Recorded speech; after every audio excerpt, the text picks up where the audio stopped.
whenever you arrive. Tell me what you're drinking, we can go pour one. Tell me what you're thinking, we can have some more fun. I know that you said you don't think of me, but what you doing? The two best words in sports, Game 7. And we had two of them recently since our last episode.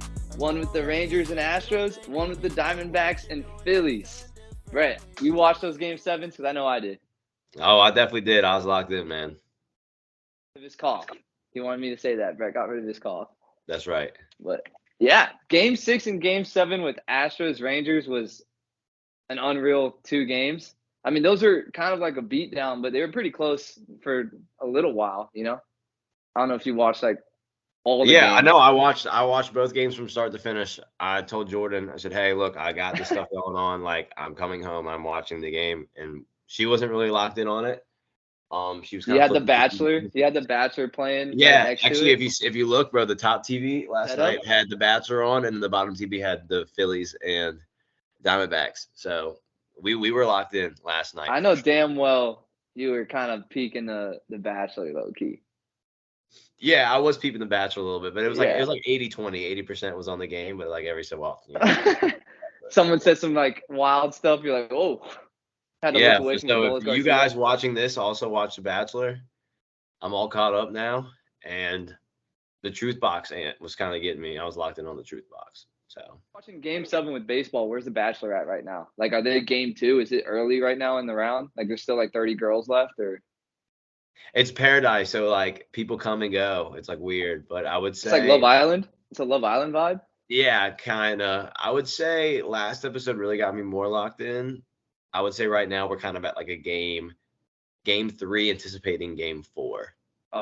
Is the series right even? Is it evened up like a good series right now, or is it kind of? It's pretty good series. It's a good series. All right. I'm locked in for sure. I would plan my day around it. Around watching The Bachelor. I would. I'm planning my day around watching the Rangers play the Diamondbacks, and who would have thought these two teams were playing the World Series at the beginning of the year? I wouldn't have thought it. I mean, you guys saw my prediction was correct. I had the Rangers in 7, but I think anyone outside the state of Arizona did not have Arizona winning the series, much less it even going 7. And let's talk about it. Probably no one in that no one had the Diamondbacks going into the World Series except for the Diamondbacks. No one thought outside of the state of Arizona. Unreal. Probably even some of the fans at the beginning of the year. Did you have any idea that the Diamondbacks would be this good? No, I didn't. Like, looking at that division, I was like, this is kind of going to be a toss-up. Like, I don't even know who's going to win the division. And now here we go. We got the World Series going back to Arizona. Unreal. So you mentioned it. You predicted the Rangers to win in 7 games, and look where we are. I had the Astros in 6, and I believe my sister had the Rangers in 6. So she ended up getting the right team anyway. I'll say my sister's been right on every single one of her picks this postseason. Every single one. I've been wrong on every single one of my picks. I had Astros and Phillies, and your sister knows ball, bro. Your sister. I guess so, dude. She knows. She knows this is her show. I don't know what I'm doing on here. This is her show. That's right. I can't get a pick right. I'm scared to show who I'm gonna pick for this upcoming series because it's like a curse. I'm gonna curse whoever I pick's not gonna win, and whoever my sister pick, you're a lock. You've got the Drake effect. You know what the Drake effect is? Yeah. Whatever jersey I wear, they're gonna lose. If I even show up to the game or like rap a lyric about them, their season's over. That's me so far, dude. I don't know what it is. I'm picking like what I think is gonna happen. I wanted the Rangers. Like I didn't mind them winning. Diamondbacks, I didn't mind them winning either. I thought it was badass. But damn, I didn't pick them to. That's crazy. No, I mean, just a quick, just looking into the World Series, I'll tell you, as I silence my phone here. Dude, it's not, you chill. But it's not like you're in class right now. You're going to get an F participation because your phone's going off. Yeah, true. You might not come back looking into the future and looking into the World Series, Game 1's coming up. I'm telling you, I know last episode I said I was riding with the Rangers, but Wait. Are you going to give a pick? I'm not giving a pick yet. I'm not giving a pick yet. yet. I'm just saying I'm pulling for the Diamondbacks to win. As a fan of baseball, I want to see the Diamondbacks win. I told you last episode I'm getting like Washington Nationals vibes from this team. They're hot at the right time. They don't have like Evan Longoria is almost like 50 years old. He's still playing. Like, you don't even know he was still playing until like 2 weeks ago. I knew. That's my hero. That's my hero. Yeah, I know for you that's your hero, but I'm just saying, like, they just got a bunch of dudes that are just getting it done right now. As a fan, I'm pulling for the Diamondbacks. Like, I'm glad the Houston Astros aren't in it, but now it's like, okay, I'm pulling for the Diamondbacks. So that's all I'm gonna say. So, not a pick. Not a pick yet. Maybe we'll find out. We'll find out. Not a pick. It's not a pick. I'm just saying I hope they win, but not a pick. Find out if it is. It might be your pick, or it might not be. Yeah, I got to do some thinking. You mentioned Longoria. What hat I'm wearing today? I'm wearing this because my boy Evan is going into the World Series. First time since 2008. 15 years later, my boy's playing in the World Series now. So that's sweet. Can we message Evan Longoria on like Instagram? Be like, hey man, you want to join the Stealing Home podcast? There's no way he comes on. I'll message. I'll be like, yo, what's up? But he's too busy locking in to bat 140. Well, he's not going to join he's going to watch. He's going to watch you say that. If he ever watches this, Evan, bro, I'm just messing with you, bro. Dude, everyone has a bad series. I actually just told my coworker, I was like, he had a good first 2 series in the NLCS. He wasn't that good, but I mean, dude, it's like 7 games. Like, it's such a small sample size. I feel like he's going to be that guy that has like 3 hits all World Series, but like 2 of them are going to be huge. So Evan, like, don't worry, man. We all know you're saving your big hits for the World Series. Yeah, don't even worry. And he's got the glove, dude. That's why you have Evan out there. Don't sweat it, buddy. You're still better than Josh Jackson. So I don't know, man. I guess we could talk a little bit about the Rangers Astros, man, because going into that series, it was 3-2 Astros going into Game 6 and 7. Yeah. And who would have thought the opposing team would have won every single game? For that series, it made sense because the home team never won. But still, me and you were both like 6 probably. I mean, they just won 3 in a row in Texas. It's like, yeah, nothing's going to stop them. And Adolis Garcia just got hit. And then Jose Altuve brings back Yankee nightmares and hits the go-ahead 3-run bomb in Texas. And they go back to Houston. And Adolis says, get on my back, dude. At least not – he went 0 for 4 in the beginning. Nobody cares about that. That is the loudest 0 for 4 someone has ever gone. The quietest. Oh yeah, sorry, the quietest. Yeah, my bad. The quietest 0 for 4 anyone's ever gone because of that. I feel like a lot of people. He goes into Game 7. Goes into Game 7 and goes crazy. I feel like a lot of people watching this though had no idea, like probably forgot that he went 0 for 4 with 4 Ks. He had the golden sombrero. Yeah. And they were booing the crap out of him, and then he ends up hitting a grand slam. And that kind of set the tone for Game 7 because in Game 7 he was like, "Hey, it's my time." Like Carlos Correa used to say, like it was Adolis Garcia time. He ends up winning the American League MVP for the ALCS, which I mean, crazy. Yeah, dude. Crazy. I have his stats. He hit 357, went 10 for 28 in the series, had 5 bombs, and he had 15 RBIs, which I think is like a record. I'd love to know out of those 10 hits, do you know how many of those were extra base hits? I don't know. I know 5 of them are home runs. I know that. That's unreal. That's incredible. Brett Lindsey checked the public numbers. Was home runs, and it's not like it was 2 hits and 1 was a home run. It was 10 hits, 5 were home runs. Dude, Game 7, he went 4 for 5 with 2 jacks. Almost 3. 5 RBIs. Almost 3. You almost hit one through the scoreboard like Jose Altuve did. Yeah, dude, that's crazy. So shout out to Adolis, man. He answered. People were like, "Oh, he got hit. How's he gonna respond?" He hit the crap out of the ball after striking out 4 times. Yeah, shout out. That's another guy we'd love to get on here. It's a good message for I guess young kids, right? Yeah. What do you mean by that? You strike out 4 times, dude. Like, put it behind you, bro. You can hit a grand slam your 5th time. Like, you think Adolis Garcia cared about striking out 4 times? Hell no. For the kids. It's for the kids. For the kids, bro. He struck out 4 times on purpose just to show the kids. I don't know about that, but he did. He told me. Bro, he works out with my high school and college trainer. Yeah, you were telling me about that. Yeah, shout out Nicole Gabriel. So maybe one day if we blow up, who knows, dude? I can speak a little Spanish. I can get. He was speaking English in post game. I don't know if you saw that. No, I didn't, but I know remember last summer I was I lived with a guy from Venezuela for a little bit. Yeah. Shout out Jose. We Even can get him on the show. Shoot, man. Who knows? But you remember you talked on the phone with him. Do you remember that? Yeah, I remember. Yeah. I know a little bit. Yeah, man. I know a little bit. My You know a lot sister more can than I do. speak too. My sister will Hey. be the translator. We can speak. That's right. Yeah, crazy, dude. Adolis Garcia just absolutely undressing and spanking the Astros. And Yordan Alvarez, who also works out with Nicole, like she just trains every nasty baseball player I've ever seen in my life, works out with her, including myself. I'm obviously in that category too. Yeah, of course. Yeah, naturally. That's why I'm here right now doing this. instead of going 357 in the American League Championship Series. But yeah, bro, Yordan Alvarez had a good series. Clap it up for him, but not enough, bro. Not enough. The whole Rangers offense kind of just went crazy the last 2 games, and then like the Astros offense just blanked. They couldn't hit. The bullpen and the starting pitching for the Rangers just kind of held it. Couldn't hit.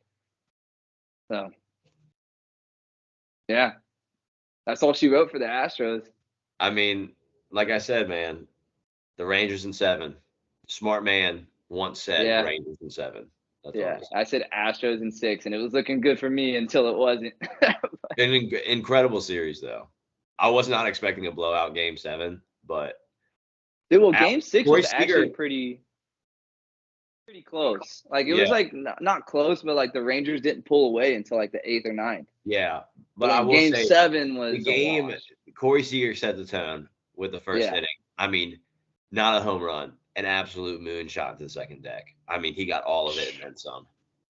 Set the mood. Yeah. Told you. I mean, dude, and that's why you pay that dude $300 million. Yeah.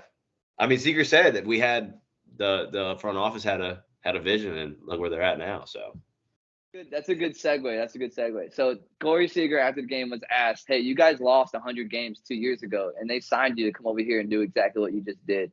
And how do you what is your idea about that?" And these are the comments that Corey Seager had to say. You came here 2 years ago to turn this team around. You're now going back to the World Series. Did you think it could happen this quickly? Yeah, absolutely. CY and the owners had a vision, and they've completely came through with that. It's a lot of credit to these guys, a lot of credit to what we've been able to do this year, but it's just been a really fun ride. The owners had a vision. Clearly that vision was World Series and win it. How do we do that? Let's do what the Yankees used to do and spend a ton of money and get a bunch of dogs. Well, at least they spent money on like good players that got them far into the postseason instead of spending money on Josh Donaldson's, Joey Gallo's, and guys that are much out of their Giancarlo. Although Giancarlo's not bad in the playoffs. He's not bad. No, Giancarlo is honestly one of the only guys that swung it in the playoffs. His contract's just so fat. But yeah, and he's not on the bases much when he can't run. Running. Put him in a scooter. Yeah. But so maybe he's rehabbing. So I actually wrote down exactly, like I put it out piece by piece how the Rangers built their team, right? Like because they bought a bunch of guys. That's really what they did. They bought their big main players, like their core, instead of doing like a farm system. They spent $325 million on Corey Seager for 10 years. They went out and got Marcus Semien after his MVP year with the Blue Jays, when it was like him and Vladdy just going crazy. They spent $175 million on Marcus Semien. They spent $34 million for 2 years for Nate Eovaldi. Then they went and got DeGrom for 5 years, $185, even though he's hurt. They went and threw money at him too. They got Andrew Heaney, $25 million for 2 years. They got Yankee. Heaney? Yeah, he needs to pitch for the Yankees for a little bit. They then throw him in the same bucket with Jordan Montgomery, who they got through a trade. They got Jonah Heim, the catcher, through a trade. Mitch Garver who had a big Game 7, Game 6 too. He got some big home runs and hits. They got him from a trade from the Twins. Scherzer got traded from the Mets. And out of all that money, those trades, American League Championship Series MVP from the St. Louis Cardinals, Adolis Garcia, for cash consideration. Dude. Smart. I mean, front office is playing a different game than everyone else. Dude, it's like I'm gonna react to that. Can I react to that? Thumbs up. Thumbs up to the Rangers front office. Jesus Christ. I wonder if that pulls up after. I hope it does. If not, then Brett Lindsay just thumbs up in our video call. I don't know Yeah, if you thumbs saw up. it. Yeah, to the Rangers but no, front runner. I don't know. I think it's pretty sweet. I mean, I think we can speak to it pretty well because you're a Yankees fan. So they try to do. I mean, the Yankees have always bought their players. Me and my sister talked about that too, Yep, which is yep. like I think it's cool that the Yankees can buy their players, or the Rangers. I was gonna say and be successful, but the Yankees aren't successful. So the Rangers can buy their players and be successful. And there's also teams like my team, like the Rays, that I mean they've spent a little money recently, but you know how the Rays roll. They trade guys and pinch every penny, and they still are successful too. So I think it's a good thing for the major leagues. I think that there's multiple ways to get the job done. You can spend money, or you can be smart and try to be a nerd and get nerdy players and fill in holes. I will say the Rays kind of find pitchers from just anywhere and just turn them into studs. Actually, I can't think of his name right now. A kid that I played against in college. Selby is his not Selby. I don't know. I have to look his last name. It's killing me now. He played at Division III Randolph-Macon. Drafted him. He's in the Rays organization. I faced him in college like 10 times. He's a stud. Yeah, is he a weird arm angle he's guy? An A-ball. I think he's an A-ball right now. But is he weird arm angle, or is he just gross? Nah, he's just gross. Really good change. Let me find his name. No, but I don't know. Yeah, I think it's cool. I mean, dude, people will probably say, "Oh, it's dumb to spend a lot of money," and they don't like what the Rays do because then if other owners see what the Rays do, they're like, "Oh, we don't even need to spend money to be good, so like we're not going to spend money." But I think it's cool that the Astros owner was like, and the Mets owner Steve Cohen. I think it's cool that they're like, "Nah, I have a vision. I want to make it to the World Series, so." Hey, man. I'm going to spend some money to do that. And I like how it worked for them. I mean, if you want to spend money to win, do it. It's good for the players. They're getting paid. It's good for the fans. You don't think that they got excited when they get Corey Seager coming from the Dodgers and Marcus Semien and they see all these big dollar players? Oh yeah. There's no doubt. And then I think it's cool too that, like a small market team that's broke, a poverty franchise like the Rays can also have success too because they don't have, without spending all that money. They're starting to spend money recently. They're starting to spend some money. I'll give it to them. But let's see. I mean, I don't know. How do you feel? Are you a little like jealous as a Yankees fan? It's like, hey, Brian Cashman, that's how you do it, dude. I'm not gonna say I'm jealous in a sense. Jealous is definitely not the right word. I would say frustrated, just with moves we've made as of late. I just don't make any sense on paper. Like the Montgomery trade, for example. Yeah, I mean, here's a problem: is we you get rid of Montgomery and you get Bader, which I loved Bader. Bader's a great player, but then we end up. For you guys. No, he wasn't, but he was hurt a lot, and then we ended up letting him go. We just dropped him. Another team picked him up on waivers, so it's like we traded for him and they got nothing in return from him. Yeah, so you gave up Montgomery, and the one that really hurts the most is letting go and trading Gio Urshela, a young guy that can hit. He's a 280 plus hitter his last couple years. Did he play a little short for you guys? He was your shortstop. He did play a couple. You replaced him with IKF? Nah, he didn't. Did he? Nah, I think that was before IKF got there. That was when That was when they expected Torres to play shortstop, and Torres couldn't catch a cold, so they moved him back to second and put Urshela at short. But I bet you guys would have loved to have Donaldson. I was gonna say you guys would have loved to have Corey Seager. Yeah, hitting bombs in Yankee Stadium. That's the thing, though, man. Is we don't have any left-handed hitters, and it's 314 down the right field line, so it doesn't make any sense to me. We had Joey Gallo, but that doesn't count because he stinks. He left the Yankees and did good. So did Aaron Hicks. Aaron Hicks left the Yankees and did pretty decent. So maybe it's just your guys' fault. The hitting coach got fired right before the All-Star break because someone's got to be held accountable. Dude, okay, let's talk about this for a second. So the hitting coach got fired, and then Sean Casey, the guy who they brought in, I think the whole Yankees organization is screwed, bro. I think they're all doing what Maybe I won't name names here, but you remember what's his face at college, Mr. Dumbass. Sorry for the language, Mr. Dumbass. Who said, "Hey, swing 3 different bats with a radar gun." That Oh, guy yeah, who yeah. loved the Yankees minor league hitting organ, bro. Sean Casey. Yeah, no, goes shout in. out. Yeah, I'll drop his name right now. I'll drop his. You can edit this out if you want, but I don't care. Yeah, I don't know. Maybe I'll drop. I don't know, bro. Should we be dropping names like that? bro, we have like 5 people that watch this. Dude, he loved the Yankees minor league system. He's like, "Oh, my buddy with the Yankees in minor league." Bro, Sean Casey, a major league vet. Is Sean Casey? I don't know if I don't think he's a Hall of Famer. Is the mayor in the Hall of Fame? I don't I'm know. gonna look That's that a big up. question. It's a Google question. I don't think so.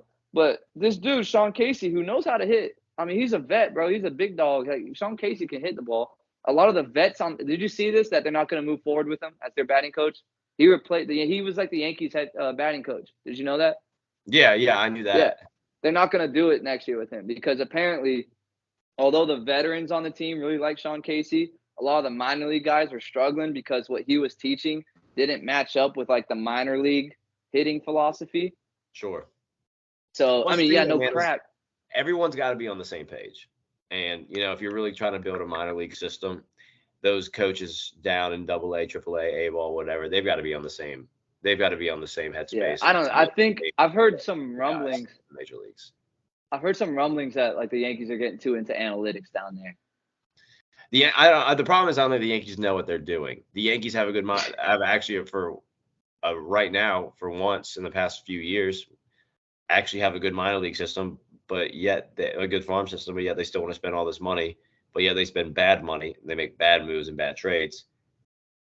And then, I mean, yeah, as you were saying, the hitting philosophy in AA was different than it was in the major leagues. So it's and part of that's because they got Sean Casey like mid-year. They got Sean Casey mid-year. So. Yeah, and you're gonna have some confusion when you're picking up a guy mid-year, but at the same time, it's like communication's key, man. We got to be on the same. I like Sean Casey. I think Sean Casey's cool, and if y'all, he's good for the clubhouse probably, and as a hitting coach. But I mean, if the guys like him, that's half the battle right there. So. Yeah. Well, shout out to Sean Casey being a Reds. He's in the Reds Hall of Fame. I just had to look it up. He's in the Reds Hall of Fame. There we go. And cool. shout out to man. This dude, like, I don't know. He was too. The reason I brought him up was because I feel like he was real analytical and stuff, but like it wasn't baseball. Like it stopped being baseball after a certain point. Yeah, you know what I mean? It's okay to be analytical to a sense, but analytics, riding or dying on that hill of analytics doesn't show the entire pan out of a guy's career or what a guy is capable of, in my opinion. Maybe I'm old school, but yeah. And I'm not gonna say, what he was like his practices and what he had us doing. It probably is not the equivalent of what the Yankees minor league system is, because like for him, the reason I didn't like it was just a whole lot of standing around and not a lot of hitting. Like it was like stand around, hit one ball off a tee, and do a radar gun to see how fast it is. Like, hey, how about we take batting practice? How about I work on implement a leg kick on the tee just to like hit the ball harder when you don't use the leg kick. You want me to crow hop into a swing just so I can hit 95 off the tee? Like that's dumb. Yeah, no, that's dumb. Yeah. But go to the cage and hit left-handed for 10 minutes, and then go hit right-handed on the field. Like, what do you? One thing I like that he did though, I will say this: he's not all bad. Like I like some of the stuff he did, like having the double pitching machines. One like hitting that was pitching good. machines. That was good. He's not all bad. Yeah, I will say, to be fair, he's not all bad. But I might even bleep his name out. I think we can bleep his name out. We can bleep his name out. I'm gonna have to bleep his name out. You can bleep it. That's on me for name dropping. You can bleep it if you want. I'm gonna bleep it, but you know who you are if he's watching. You know who you are, bro. You know who you are if you watch. It's not Coach and Posey. You know what you did. How about that? I'll tell you who it's not. It's not Coach Posey. It's not Bailey. It's not who else? Who are the other coaches there? It wasn't Eli. It wasn't Eli. No, not yet. Shout out Eli Sumter though. Tierney. Is Tierney the pitching coach that was there?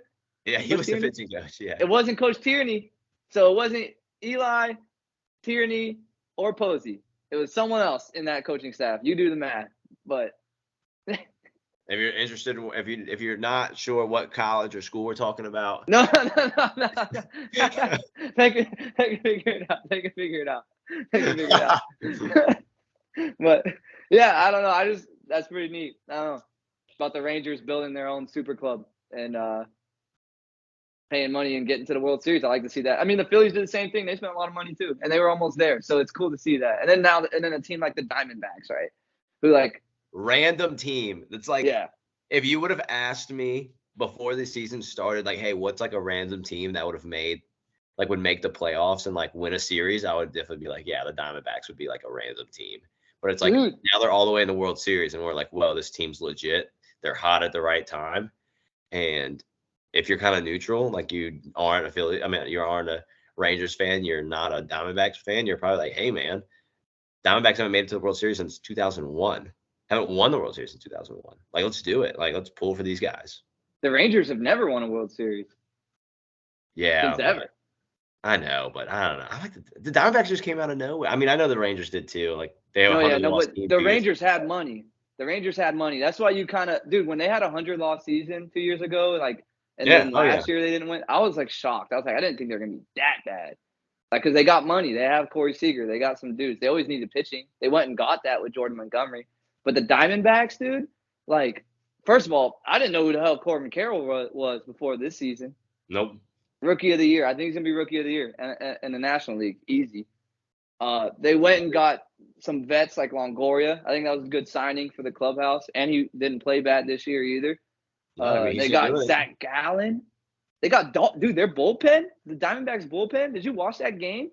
Ginkel, yeah, I was watching the game. Yeah, Ginkel is nasty.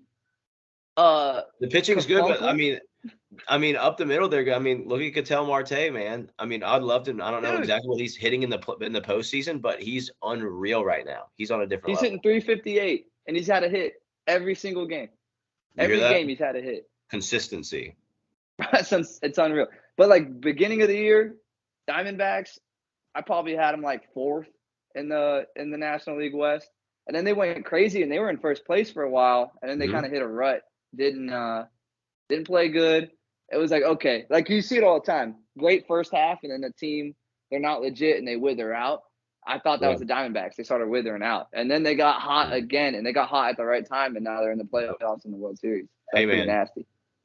You can't win the World Series in April, but it don't matter if you're hot in April, but they're hot right at the right time. Yeah. They're hot. What's the saying? Is they say you can't make the playoffs in April, but you can lose. Like you cannot like. You can't win the World Series in April, but you can like lose your chance to get in the World Series. That's what I think. That's what my dad said. Something like that. Some old head baseball take.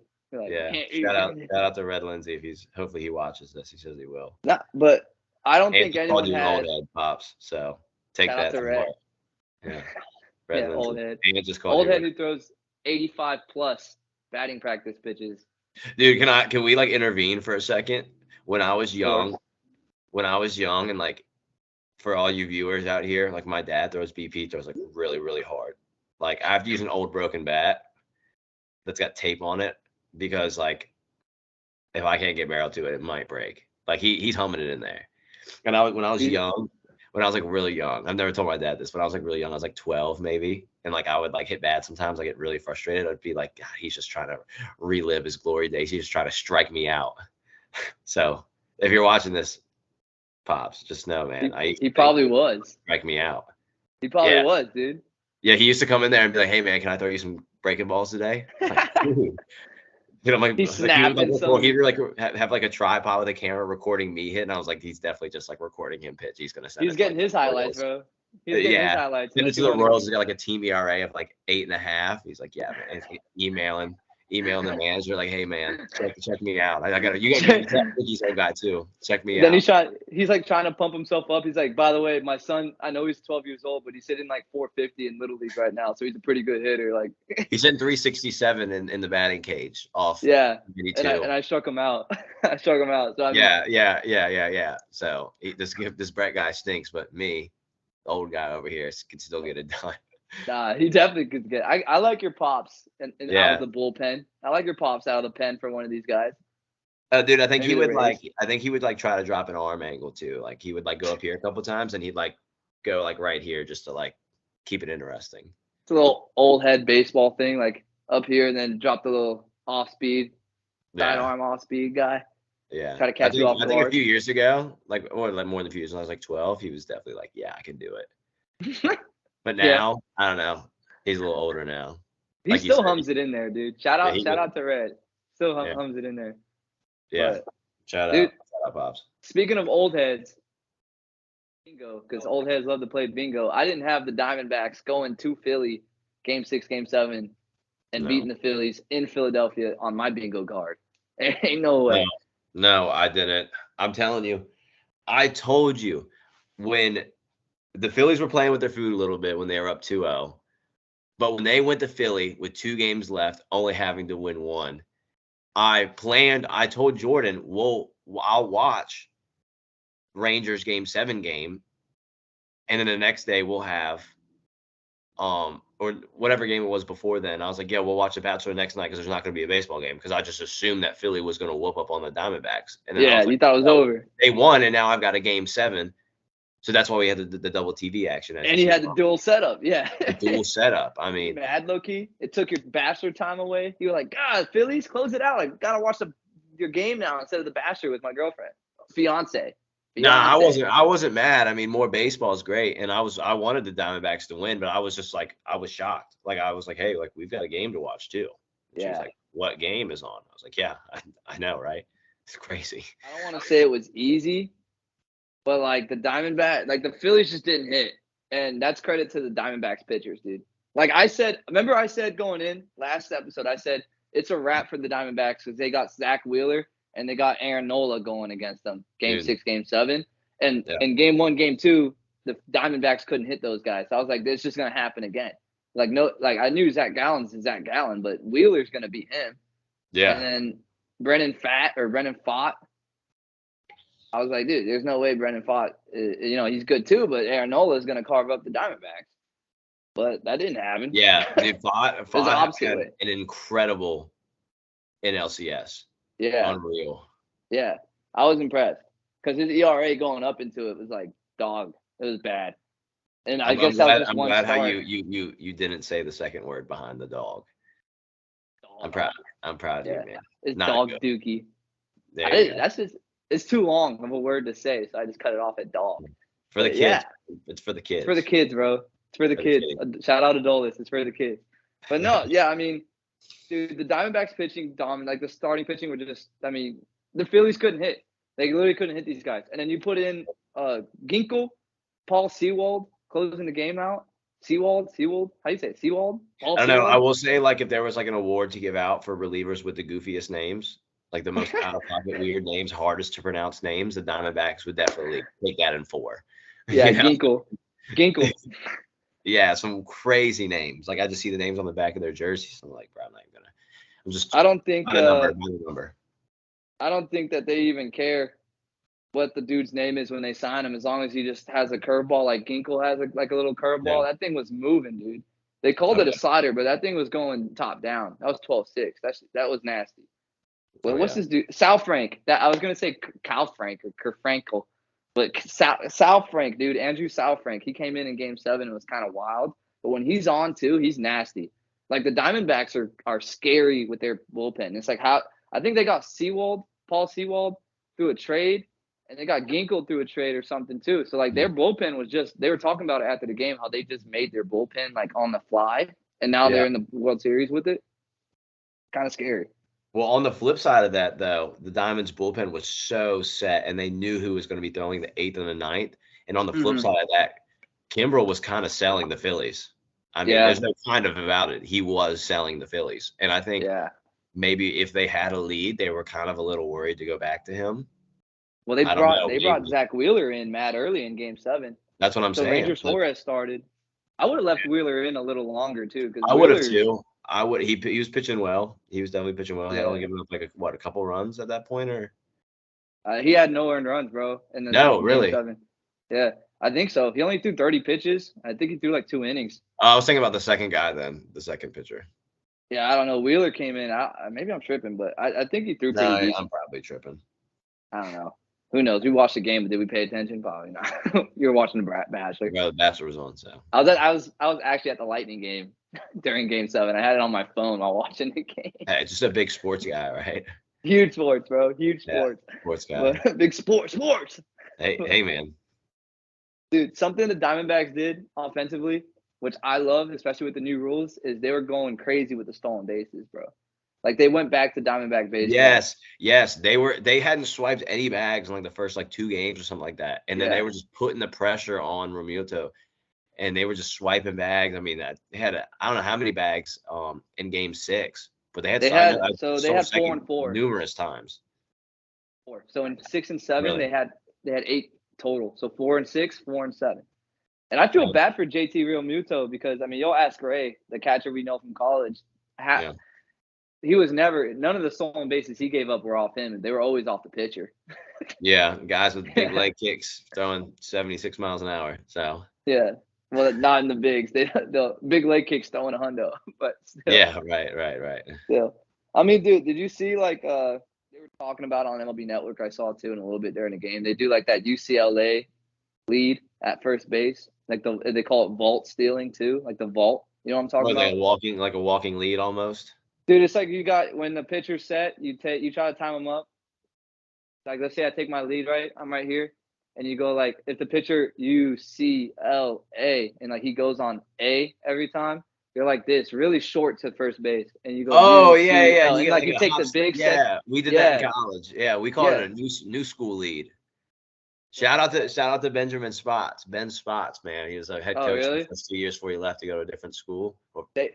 First two years.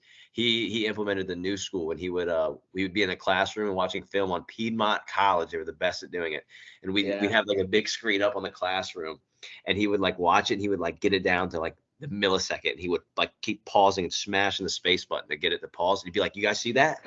Y'all see that?" And we'd be in the meeting, no joke, like an hour and a half, and it would be like in total, it'd be like a 2.5 hour scouting report of the team the next day. And I'm just like, dog, like. I mean, it's working for the Diamondbacks, bro. No, yeah. Corbin Carroll does it. I think Perdomo did it. Like small lead, and you know what they're like. If you're a pitcher, you know what he's gonna like. You're watching. Yeah, he's waiting for him to jump. Yeah, he's just gonna jump and go. Yeah, and I mean it's working because you get the idea is you get a running start to second, pretty much. Your momentum is going, but I don't know. I'm not a big fan. Our coach would time us, and the old school lead was your normal like 12-foot lead, and you just take off. Is a little slower than the 6-foot lead, and like you get like the shuffling running start or whatever. So he would have a timer, and he would have our times down, and he would time the pitcher, catcher, or whatever on throws down. And if it matched up, like we were faster to the bag than he was to throwing it down to second, he would just give us a green light. Well, dude, I know you had a trailer attached to you, so that's why you hit home runs and doubles, so you didn't have to worry about stealing second base most of the time. But I was that was. That was the plan, man. I was a big power hitter over here. Yeah. I was gonna ask though, I'm not a fan of that lead. Like I understand it. I know like when a coach teaches me something, I like to know the reasoning behind why he's telling me a new way. Because I mean, I'm not gonna do something if I don't know why I'm doing it. So I would learn it. I've tried it a few times. I'm not a fan of it though, because I know as a pitcher, dude, if I'm pitching and I see a guy do that, I'm picking him off. Really easy, bro. Like it's easy. You change your times up so they can't get a time off you. And when you come set, I'm coming set right now. Right? I'm right here. You come looking at you, bro. As soon as you take that little, I mean, and they say you're supposed to take the little secondary and be able to like be athletic still and to go back. Yeah. It's impossible, bro. It is. Okay, all right. Look, I see what you're saying. I've seen guys get back and be safe more often than they've been picked off. But yes, it's easier to get picked off. Because the pitchers suck. Because the pitcher sucks. I'm picking you, bro. Because they say you're really close to first, right? You're really close to first base. So when you get your secondary, if they try to pick you off, you're just normal depth, so you can just get back easy. Mm-hmm. Buddy, it's not with me on the mound. I just say, and I never did it because I knew one day I'd walk into the wrong pitcher who's gonna time me up wrong, and he's gonna get me with going the wrong momentum, and he's gonna jab me, and then I'm done. So I'd like to see. I mean, they were showing the cat and mouse game, kind of like you saw the angle where they would show the pitcher and like the runner, and I think it's going to be interesting. That's like old baseball mentality. Like I don't know how many pitchers nowadays practice their pickoffs. You know, I don't know, but what I've taken from this conversation is that you should have been a pitcher in college. I have a few innings. Hey man. when I pitched though, there was nobody on first base. They usually hit the ball over the fence, so I just saw him jog around all the time. Maybe the coach should have brought you in like in a first and second situation and just like, Just to hey, pick? your only goal is to pick off the guy on first base, or I could do that. I'm your guy there. I'm your well, guy not there. first and second, I guess, if he can't steal second, but the Man, guy I'll on first, say, pick this guy off. No, but picking off is a great tool for a pitcher. I mean, and you saw it too. Oh, yeah. Who was it? It might have been Strom. So Matt, I think it was Strom, the reliever for the Phillies. I forget who was on first base. The runner on first base had kept stealing, and it kept being a foul ball because Strom had picked off twice already. So if you pick off the third time, you got to get him out or it's a balk. And so Strom was like trying to change his times up. And I like that because you watch the pitch clock go down, and you see, okay, he went on 5 that time. Oh, this time he held it all the way to 1. Like, it's just, I like the cat and mouse game of, dude, this guy, he's gonna go. Pitcher knows he's gonna go. Yeah. Be able to like hold him in a certain way, and then he ended up getting him. He tried to steal twice and was probably gassed off their foul ball, and then the dude he got set mad quick and went. So I love it. That's Diamondback baseball, though, dude. Hey, I'm man. excited. I'm excited. You, I love it. I'm I excited. can't wait. This is the most excited I've been for a World Series in a long time. I think like two teams that haven't won. I mean, one hasn't won it since 2001 against my Yankees. Sad face. But a Rangers team has never won a World Series. And these teams weren't in the World Series last year, either one. And you hardly see that because normally teams, at least one of the sides, either from the American League or the National League, lose or win in the World Series. And then the next year they're back in it again. So this is like a fresh start. Yeah, like the Astros. Like it's a fresh start, man. I'm excited to watch it. Can't wait. Yeah, it's going to be sweet. I saw something on Twitter. It's like the first World Series in like 5 years or something without the Dodgers or the Astros. So Yeah, it's like I'm telling you, man, I'm excited. I can't wait. It'll be cool. Hopefully my work cool. schedule allows me to watch more than a few innings every day. Like I hope I can watch a decent amount. I'm really, really looking forward to it. I know Ketel Marte is looking forward to it. He had 16 game hit streak. He has had a hit in every single game in the playoffs. And didn't we say, because we both said Phillies, like no shot, and then we were like, watch Ketel Marte, like he's gonna watch this and prove us wrong. So he must have watched it. Well, I think the biggest takeaway is Ketel Marte is watching Stealing Home. What's up, Ketel? Ketel, if you're watching this, man, we're sorry for disrespecting you. And I'm putting all my chips in on you continuing to hit. So I apologize. Ant apologizes as well. I don't apologize. I thought it was sweet that he hit that. That he still. I mean, he had a great Game 7. So did Corbin Carroll.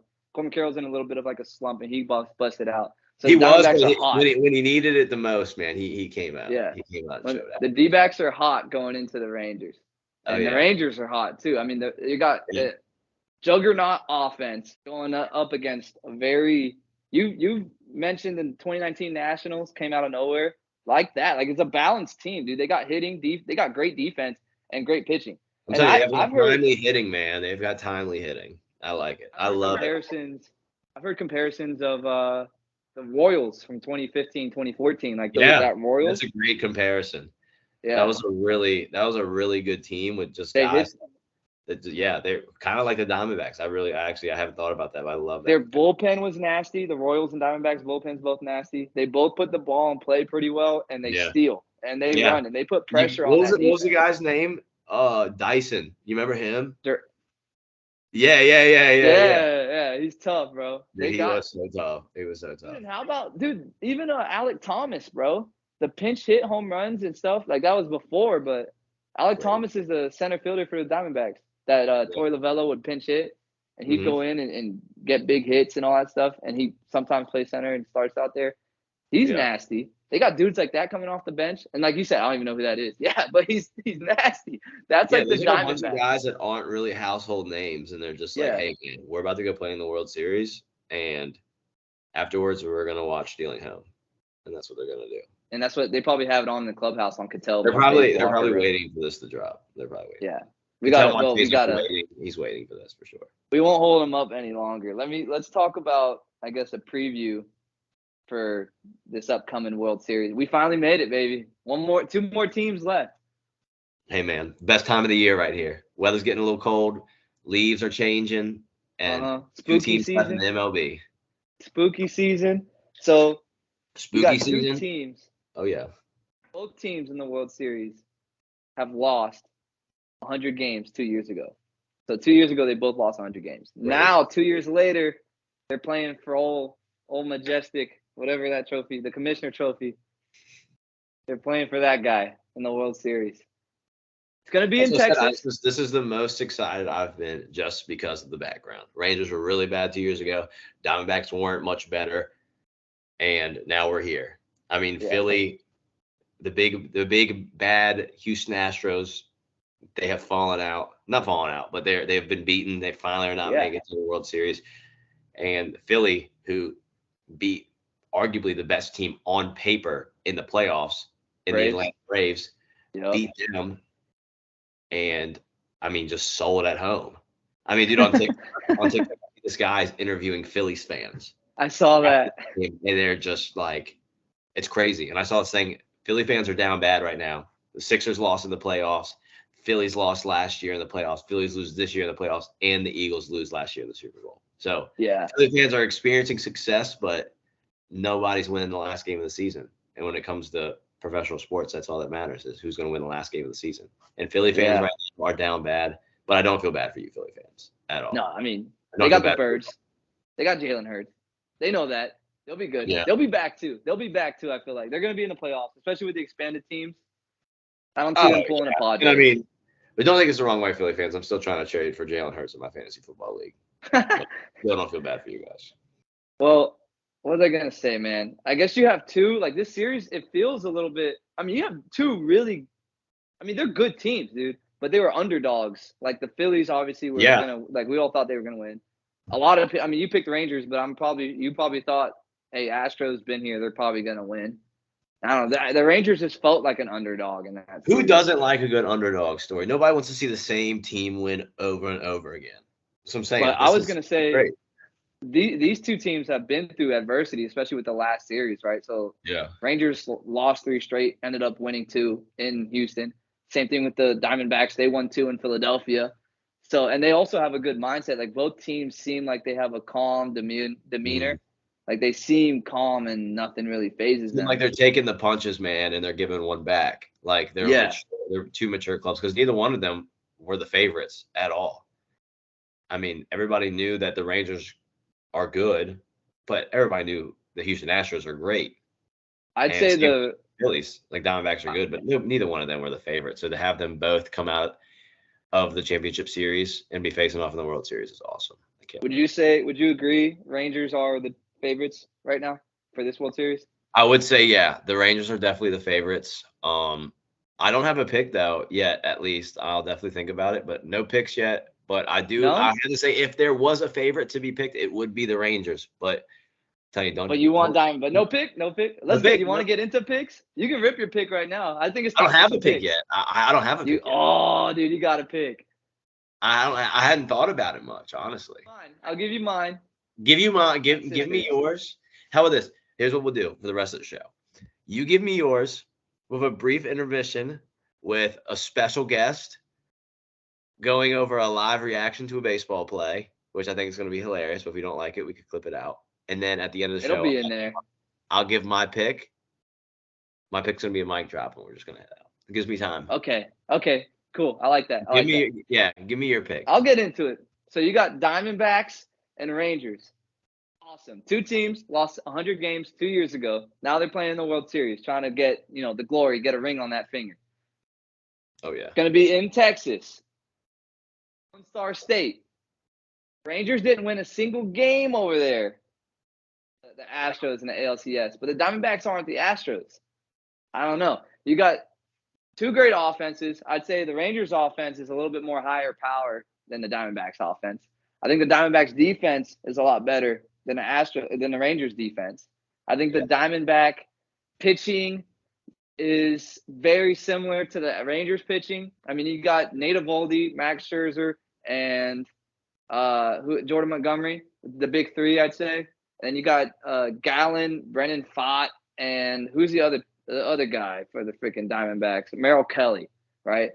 I'd say probably leaning a little bit more towards the Rangers for starting pitching, but I like Zach Gallen a lot over. I like Zach Gallen over Jordan Montgomery a little bit. I don't know. Like it's good. That's a good matchup. That is a good matchup. The bullpen though is I think light years better than the Rangers. Yes, I agree. You have to swing Diamondbacks. I think that's going to be huge. I think that's going to be huge in this series. I got Diamondbacks in 6 games. I think they're going to go to Texas. They're going to split in Texas. They're going to go 2-1 in the desert, just like they did with Philly, and then they're going to win Game 6 in Texas in Arlington. That's my pick. I love that. And actually, listening to you talk, I think I just needed to like hear it. I think I don't even need to wait any longer. I've got my pick set in stone. Well, you should. This is what's going to happen. I've got it right here. You've heard it here first. The opposite. You've heard it here first. This is exactly what's going to happen. I got this. I have the series going 7. There's no way around it. The series is going 7. And give me the Diamondbacks in 7. Ooh! And I'm going to react to that. That's a heart reaction. Heart reaction. 7 games. Give me them boys from the desert. Shout out to my sister. She's been in London this whole time. I thought she was in Paris, but now she's in Paris. I asked her to send me her pick. This is what she has for the World Series, Diamondbacks Rangers. I'm so lit for your sister's pick. She's probably got Rangers sweeping. Hi, tuning in from Paris. Here you can see we are here. Okay, for the World Series at this point, I've been spot on with my picks, and I feel like I want to go with my head on this one, but I have to keep going with my heart. There's no way the Rangers pull this one out. It's going to be the Diamondbacks, and we're finally going to see Longo get a ring. So let's hope this is the year, because I really do think that even though I wanted the standoff in Texas, it really didn't matter, because no matter what, it was always going to be the Diamondbacks, and they proved it so far. So let's see what happens. So nobody, even though we think that the Rangers could be the favorite on paper, we're all three riding with Diamondbacks. And this is scary. This is scary for a lot of people because, like I said, I mean, your splits were your picks were split. You had one right, one wrong. I've had all mine wrong, and my sister's had all hers right. So now we're all three on the Diamondbacks wave. We're gonna get a lot of hate from Arlington. Those Texas Ranger fans are gonna say yeah. this for. Yeah. If we have any Texas Rangers fans, or this is a hot commodity of a show, players even watching this, they're like, wow, we have to put on for the city now. We have to show out. Picking both the same team, and me not having a single pick right and her not having a single pick wrong, it's like throwing two molecules together, and we don't know what's gonna happen, bro.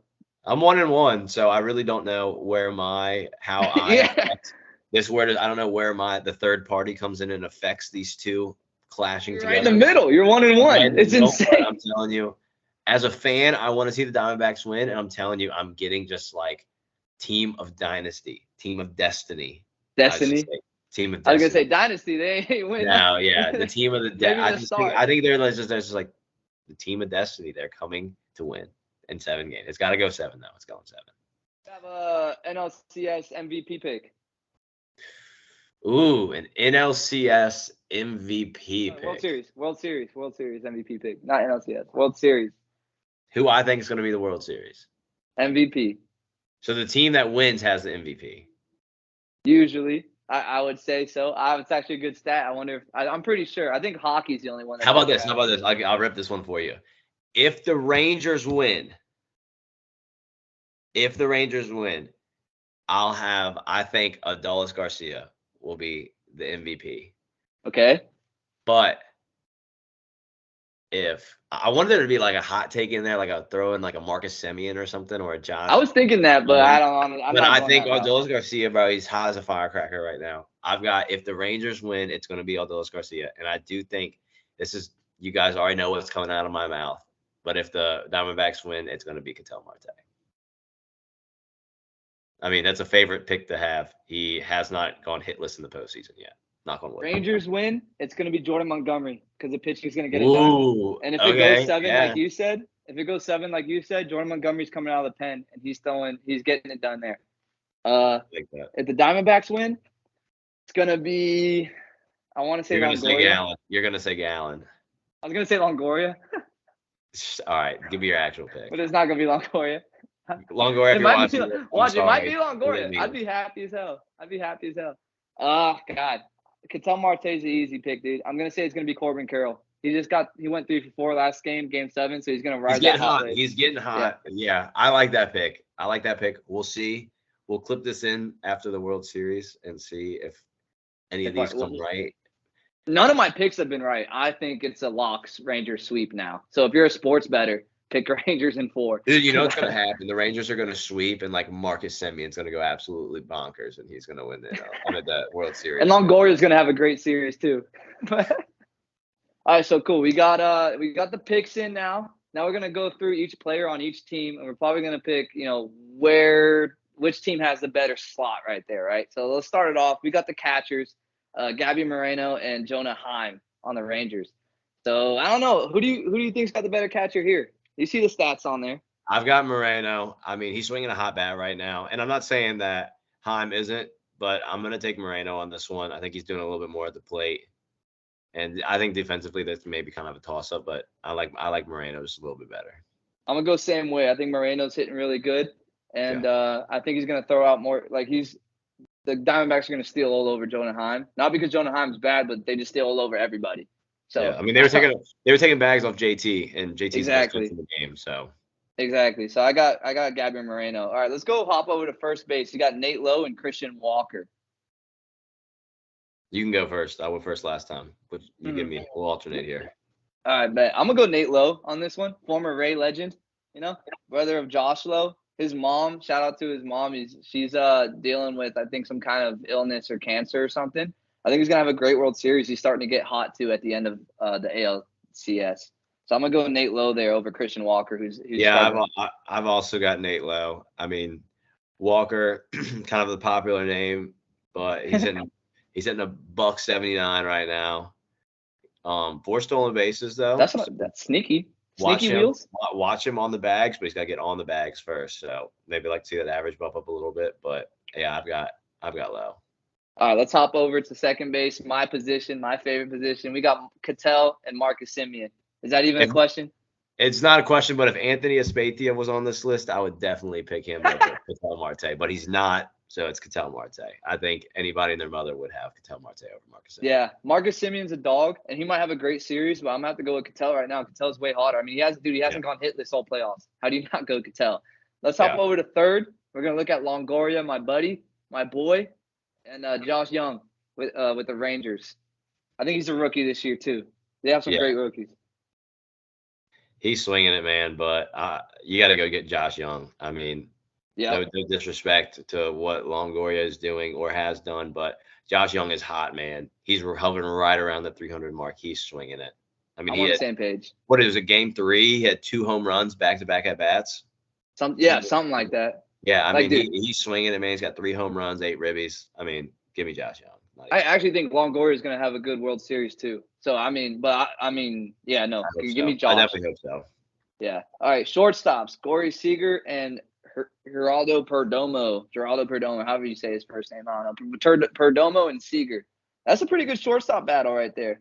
But give me Corey Seager. I mean, he's Corey Seager. You pay that man $325 million for a reason. That's Corey Seager. Perdomo's good too, but they're all good. I'll say Perdomo is having probably the sneakiest, quiet success in the playoffs on anyone on either of these rosters. Guy's hitting 278 with a couple home runs, and he's playing really good defense, but give me the $325 million man, Corey Seager. He's having defense is nasty. Yeah, I mean, give me Corey Seager though, and I think both shortstops gonna be really fun to watch this series. But you gotta go with Seager. I think if you have any question over who to pick here, just go look at Corey Seager's playoff history. I mean, he always hits big hits in the playoffs, and he also hit that bomb in Game 7 to set the tone. So yeah, Seager easy, bro. Left field, you got Evan Carter and Lourdes Gurriel Jr. Give me Evan Carter here, bro, the rookie. I'm a big fan of Evan Carter. I was talking with my sister about it. I'm a big fan of him, so I'm going to go with him there. Dude, I'll also go with Evan Carter. He's had some insanely clutch hits. He's putting together really good at-bats, and I love Gurriel, and I think Gurriel's also putting up some big hits, but I think Carter – hair.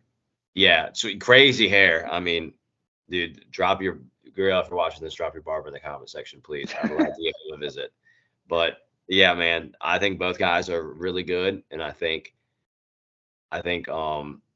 Gurriel is a mature player, and he's going to have a really good World Series. But just on paper, I think you got to go with Evan Cole. Carter with the defense too. He had some big catches too in the Astros series. He flies out there, man. He can cover some ground. Yeah, and he's young, bro. He plays with good energy, bro. You need that. Let's hop over. We're talking Alec Thomas, the guy I was talking about, and we got Leodis Taveras too, who also he robbed a home run off Jordan too. So they're good defense, both of these guys. Yeah. Who you got? Honestly, I know he's got a lower batting average, but it doesn't tell the whole story. Give me Alec Thomas, 4 home runs in the postseason. Ball's gonna fly in the desert, baby. I know they got closed roof and it's hot, but give me Alec Thomas. Damn it, bro. I was hoping we were gonna have a different pick here, but I'm going Alec Thomas too. I was kind of hoping we would not have the same picks, but yeah, I mean, I like Alec Thomas, and I think that's who I'm gonna roll with.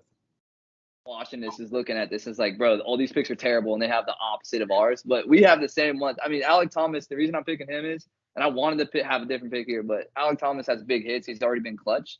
Taveras has had some big hits too, but I like Alec Thomas better in that situation. Yeah. Right field. This is a heavyweight matchup here. Adolis Garcia and Corbin Carroll. You're talking about a guy who just won MVP and a guy who's Rookie of the Year and is probably going to win MVP for the World Series if they win. So. Yeah, I mean, honestly, you can really coin flip here. I mean, 2 guys that have had incredible years and having a really good postseason. I mean, on one end, look at Adolis Garcia, 327, 7 home runs, 20 RBIs. I mean, that's absurd.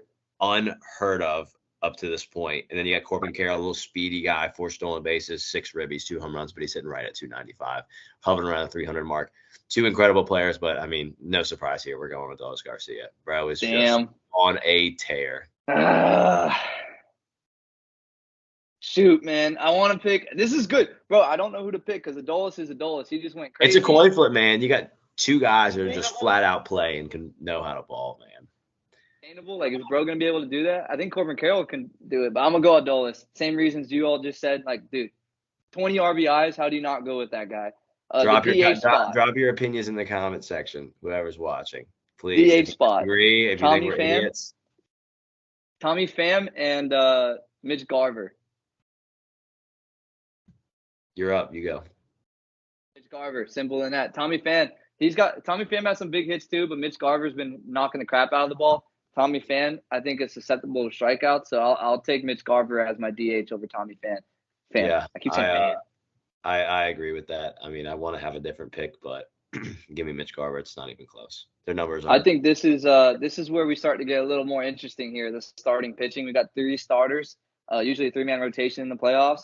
Zach Gallen, the 2 aces. Zach Gallen and Jordan Montgomery. I say 2 aces, but honestly, the Rangers have like probably 3 bona fide. Yeah. They could be aces. I'll give this one first. Give me Zach Gallen over Jordan Montgomery. Obviously, the stats aren't there. He got, pieced up a little bit against the Phillies, but I think Zach Gallen's going to bounce back and be nasty for the Diamondbacks here against the Rangers. Yeah, I hear you. I definitely take that 5.2 ERA with a grain of salt. He got pieced 1 game in the entire postseason thus far, but I am going with the former Yankee. Give me Jordan Montgomery. I like Jordan. Finally. I like the different pick finally, but give me Jordan Montgomery. I think he's a gamer. I mean, he's coming out the pen at some point late in the series. Give me Jordan Montgomery. If the Rangers win, I told you that was my World Series pick. So, I mean, he's legit too. I mean, that's why I said it's going to be fun. It's going to be a great Game 2 starters, you got Merrill Kelly from Team USA. Shout out Merrill Kelly. And Nate Eovaldi too. Who do you got there? I've got Nate Eovaldi, man. I mean, I'm telling you, this Ranger staff right now I'm sorry. Yeah, the Ranger staff right now. I love what they got going on. Nathan Eovaldi is extremely dependent. He's consistent. I mean, he's 4-0. 4-0. He's 4-0 in 4 games started with a sub 2.5 ERA. Give me Nathan Eovaldi. Yeah, I mean, video game. Merrill Kelly ERA isn't too far off either. He only thrown 3 games.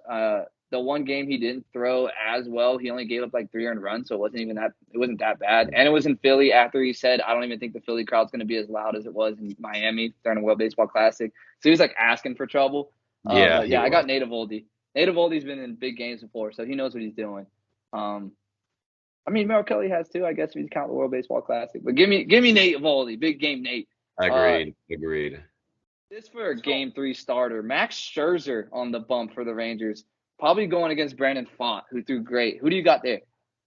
I really want to say Scherzer, man, because he's a veteran. He knows what he's doing. I mean, he just threw in Game 7. I really like Scherzer, and I think he is just a gamer. But give me Font, man. He's hot right now. He's pitching well. I hate that the Diamondbacks pulled him kind of early in his was a Game 4 start maybe, but I love Font. He's 4 games started with an 0-0 record, so they're not letting him go too deep in games, but he's got a sub-3 ERA, so they're kind of getting him out. I guess analytically speaking, they're getting him out before he maybe sees the top of the lineup 3 times through. But yeah. I really like whatever the game plan they have with Font, it's working. I really like Font. Give me the P to the F to the double A DT, bro. Brendan Font, bro. He's nasty, dude. And Max Scherzer's nasty too, but he's getting up there in age, and I don't think he's had like one good playoff start, right? And that was with the Nationals. Yeah, but I do think, I agree. I mean, in the playoffs, he's been a little shaky, but I mean, at some point, a guy like that is going to come through for the squad. Yeah. But like the old David Price. Font is the guy to go to. So I could see Max Scherzer having one really good dominant game in this series and one really bad game. He's a psycho, man. He really is. He is a psycho. He's a psycho. I think the game he threw well was in the World Series too. So yeah, no offense to Max Scherzer if you're going to watch it, but you're psychotic. Now let's look at the closers, bro. You got Paul Sewald and Jose Leclerc. Is that French, dude? He's Dominican, but he's got like a French last name, Leclerc. Whatever. I don't know, maybe we can clip a video of him talking. And he's not French. He's Dominican. I had to look it up. Oh yeah. He's Dominican. I don't know. Maybe we're missing like an apostrophe above like the E or something, or like a dash or whatever you say. But yeah, man. 2 closing pitchers. I mean, I watched Sewald go crazy. He's on these stats where it says like 6 and 6, 3 and 4, that's not a record. That's like saves. Save opportunity. Yeah. Give me the guy that's 6 for 6, man. I mean, he's about as reliable as it comes right now. 0 ERA. I like if it was me, I would feel a little bit better with Paul on the bump with a 1-run lead in the 9th. So I'm gonna go same. I'm gonna go same, dude. Put Sewald out there. I mean, Leclerc is the Rangers bullpen. Same with Diamondbacks bullpen over the Rangers bullpen. I think that's why I picked them too in the World Series. I just think that their bullpen's better. I mean, the Rangers bullpen has done really good in the playoffs too, but they were a little shaky in that Astros series. Jose Altuve hits the bomb, but also that's the Astros and Altuve. But we saw what the Diamondbacks can do to a bullpen too. So I don't know. Yeah. Rangers bullpen ain't it. Give me Sewald. I guess that's it. So we have, total of 1 players for the Diamondbacks, 6 out of 9 for the Rangers, and we split on the 2 aces, but most of the pitchers are Diamondbacks. So I guess that's how we see that series. Yeah. I just like it's fun to kind of break it down when it's on paper and really see, hey, this is what we think on a pay-per-view. But yes, my pick, Diamondbacks in 7. I feel good about it. I feel good about it because what we just walked through and stuff makes me feel good. But Adolis Garcia, I will say, like Adolis Garcia and Corey Seager is going to be It's going to be tough. It's going to be tough. They're going to really have to these Diamondback pitchers are really going to have to navigate through the middle of this order because Adolis Garcia's got 20 RBIs. It's unreal. Yeah. I mean, and they did the same thing. I think the reason why I picked the Diamondbacks too is, do you think that the Rangers lineup is scarier than the Phillies? I think sometimes they're comparable. They got dogs in there. Yeah. I would say it's very similar to the Phillies lineup, as the Diamondbacks lineup really isn't as scary, but it's just like they do the little things right. And what I was going to say, though, is you said that they have to navigate through that middle of the Ranger lineup. I said the reason I picked the Diamondbacks is because I think their pitching is going to carry them, and then their offense and defense is going to do what they have to do. They already did it against the Phillies. I think they can navigate the Phillies lineup. They can navigate the Rangers lineup. So that's why I picked the Diamondbacks. Yeah. But even if they're the underdogs and don't have $1 million players. I will say both teams, man, shout out to both teams, because the Rangers go to a tough crowd in Houston and they win a Game 7. And same thing with the Diamondbacks, man. I mean, it doesn't get much tougher than the Phillies. And they went into Philly Game 7 and they took Game 7 and Game 6, but Game 7 in Philly. Like, both teams definitely deserve to be here. Winning on the road is crucial in playoff baseball, and both teams took road Game 7 victories. Unreal. Gonna be a big series, baby. Buddy's Man, I wish excited for it. I wish I could get on a plane and come down and we could do the show while we're right next to each other. Like we could watch Do ball it. together. Hey, do it, bro. Do it. Oh, man, funds are a little Yo, low. let me got it. ask you before we jump to Jordan's segment. Hey, man. Did you see this stuff before we do that? Did you see this stuff with the Dubai Baseball League called Baseball United? Yeah, new man. league. Didi Gregorius, my old Yankee name, man. Yeah, he got drafted. But yeah, it's crazy. Bartolo Colon, a bunch of old MLB guys. This just kind of came out of nowhere. I didn't even know because like I was playing in Europe a few months ago, and I had a group chat with like some of the American guys that were all over there as well, and they're like, "Hey, the Dubai draft for professional baseball tonight," and I was like, "Dude, what are you talking about?" And I had to like look it up on Google, and I was like, "Dude, this sounded is crazy." fake. Yeah, I thought it was like fake or something. Like I didn't know what was going on. It's crazy. So for those of you who don't know, who might be listening to this, the Dubai Baseball League, Baseball United, Dubai created their own league. And I think you're starting to see this, like Dubai and the Saudis, they're starting to like do like the PGA, they have their own golf, like Live Golf. I think they have their own soccer league now too, right? The Saudis. Well, Dubai's doing something with baseball where they're doing their own baseball league. And they drafted players like Didi Gregorius, Robinson Cano, a 50-year-old Bartolo Colon, Pablo Sandoval, Andrelton Simmons. Like you can just keep going on and on. There's like dudes that you forgot were baseball players, and they're not bad. They're ex-pro ball players, maybe a little older now, just looking to get some extra money and still play some ball. But how do we feel about Baseball United League? Because you know how Live took a little bit of thunder away from PGA? Like, are we scared that if all this oil money out there starts paying for some good ball players, like you think they like Ohtani signs for like the Dubai League? Like, are we scared that they're gonna take away from Major League Baseball because they're gonna start getting some money? No, I hear what you're saying, man. But and shout out to the Dubai League's first professional league out in the Middle East. I mean, I think it's great for the expansion of baseball around the world. I saw it's like a projected 2 billion new fans. It's a 4-team league, four team, not 14. 14. 4 teams. But yeah, no, I think this is great for baseball, but no, I'm not at all worried that it's maybe they're gonna have a lot of money. I know, out there with all, like you had said, the oil and stuff. I mean, there could be a lot of money to grow guys, but I do think at the end of the day, man, the goal is to be a professional baseball player in the major leagues in America. And I don't think that we're gonna lose big name guys to this new Dubai league. But I do think, on the flip side of that, what I do think is I think you're going to find really good players that are maybe not as old as, obviously Bartolo Colon, but you're going to find really good players in the minor leagues or indie ball that haven't gotten a shot to make it to the big club yet. Yeah. Might get an offer from the Dubai league and like a guy that's been stuck in AA for a while or something like that. And you might see more than a handful of guys go over there because they're tired of waiting for their turn, the chance to make it to the big club, the guy that's stuck in AA or whatever the case may be. I think you can lose players in that case and in that scenario. But I'm talking about superstars in the MLB. I don't think that we would lose them to the Dubai League now. Because those guys that's a good take. Share money. Yeah, I think that's probably accurate. That's probably what's going to happen. Yeah. Yeah, I do think if we're going to lose anybody, it's going to be really good players that are, like I said, stuck in the farm system or playing indie ball that are just standouts, and they haven't made that jump into affiliate ball, but they know, hey, I can maybe go over here and make really good money and not have to wait my turn for a couple more years. So you're telling me I don't have to worry about Shohei Ohtani signing with like the Wolves over there, whatever their team is. I don't have to worry about Ohtani landing over there. No, I mean, I would have to talk to Ohtani's translator in person to kind of figure out what is on his mind. But if I had to take a shot in the dark, I definitely don't think we have to worry about Ohtani. I think Ohtani, I think we would worry more about a guy like Ohtani going back and playing in the, NPL, whatever, the professional league. Yeah, and the Nippon baseball, NBL. Yeah, I would worry more about Ohtani going back home to Japan than him going to the Middle East. So I think you hit the nail on the head. More baseball is good. It's good. Fun to watch. More ball is great, man. Yeah, man. It's like XFL. I mean, the NFL has XFL and the USFL.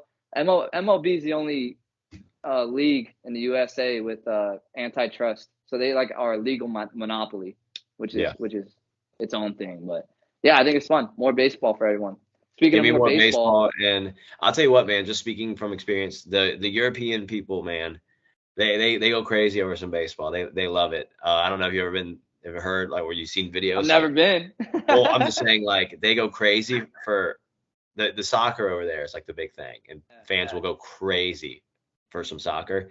And when it comes to baseball, they just treat it like a soccer game. So people are yelling crazy stuff, and everybody's hammered. So it's a really cool atmosphere. So like a kind of college like football game. yeah, it's kind of like a college football game with a bunch of drunk families on family weekend, pretty much. It's like a European alumni. It's alumni. Yeah, week. like an alumni, like family weekend. And everybody's just like really drunk off like Tito's.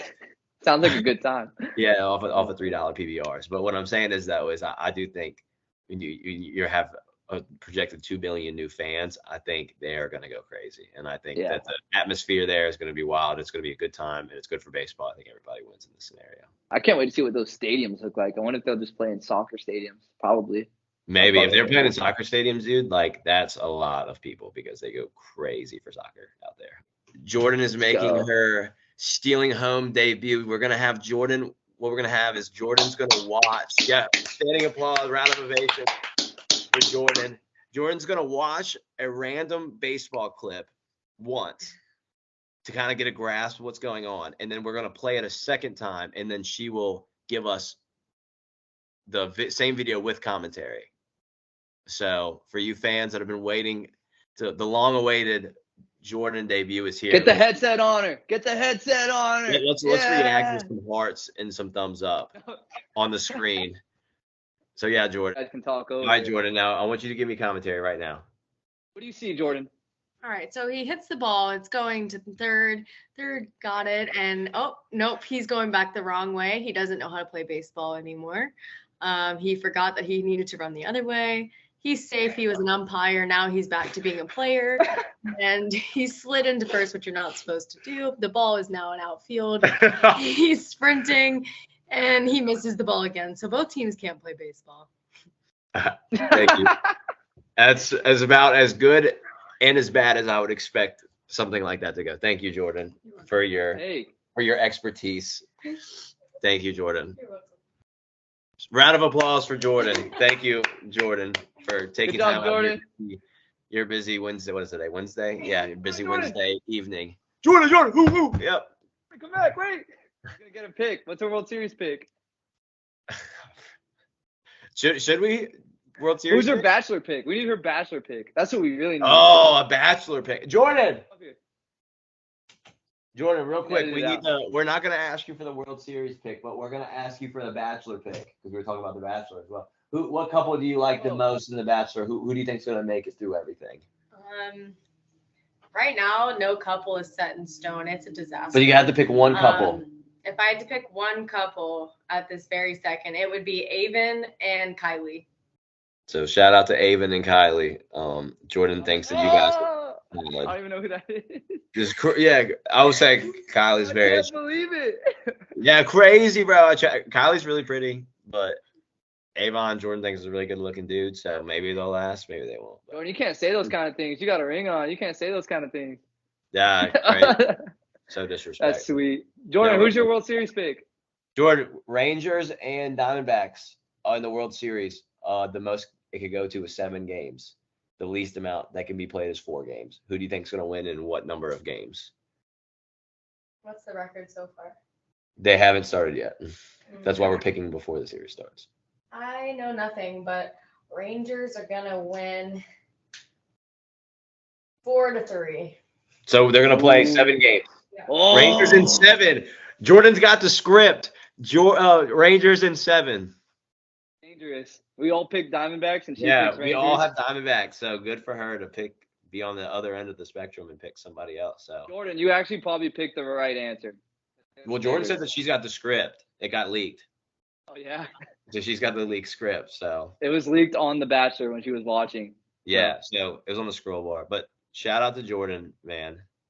Shout out to Jordan for taking time out of her busy Wednesday evening to make time to please the fans and give us what we wanted and needed. So shout out. Shout out to Jordan and shout out to you, Brett, for joining me while my sister was out. Been awesome. Appreciate it, man. Yes, thank you. Thank you so much for allowing me to be on Stealing Home for the second week straight.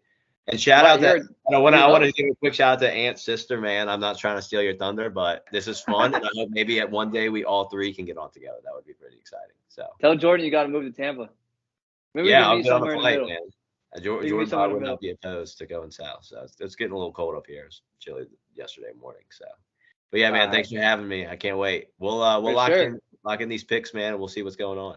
We'll have you back. We'll have you back for when we rejoin. I don't even know my sister when she's coming home, so who knows? She might have just moved out there. I don't know. Yeah, we'll definitely do one. Got to get on for the next one. Kind of just give an update, see what's going on. But yeah, man, awesome. Yeah. Awesome. Until then, we'll see. Thank you guys for tuning in. Until next time, man. Apparently, Rangers. This is a long episode, so if they made it this far, congratulations. Yeah, hour and a half. Thanks, guys, for all the millions watching. And Ketel Marte, I know you're Tell me what you're drinking, we can go pour one. Tell me what you're thinking, we can have some more fun. I know that you said you don't think of me, but what you're doing now is telling different. Tell me what you're drinking.